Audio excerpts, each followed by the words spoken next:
When I was little, my parents divorced. I was 5 years old, and I'm sure most of us can identify with a divorce, whether or not in your own family, somebody in your immediate realm of relationships, you know, that pain.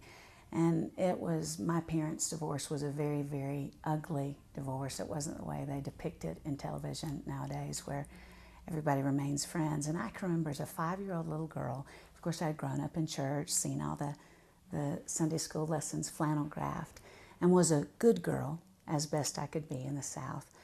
But I thought as a 5-year-old I must have done something wrong.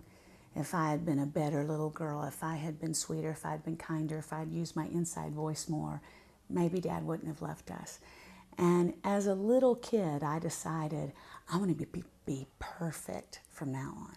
From now on, I'll be so good, nothing this bad will ever happen again. So I resolved to be perfect in school, to make straight A's, to always behave, to never not mind, to wear tights to church, to do everything right.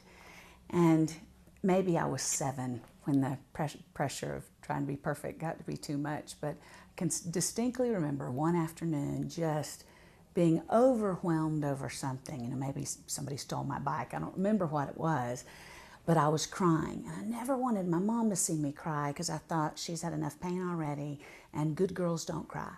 So I went under my bed in my room, and that was in the olden days, you know, when you have the springs over you.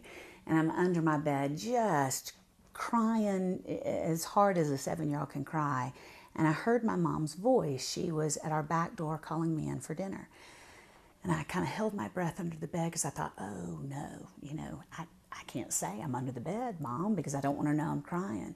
And there was this silence, then I can hear her footsteps pad down the hallway to my room on the avocado shag carpeting.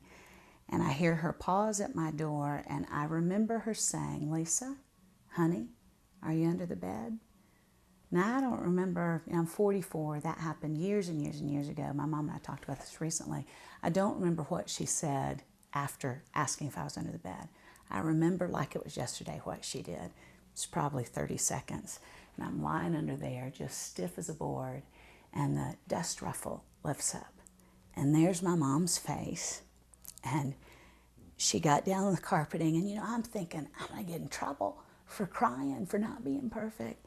My mom gets down on the floor and just scooches her adult body down under the bed, and she just lays next to me. To me, that is the gospel. That's the Psalms. Our great Redeemer God, on our worst day, instead of distancing himself from us, he says, oh, honey. And he would get under the bed with us amidst all the dust bunnies.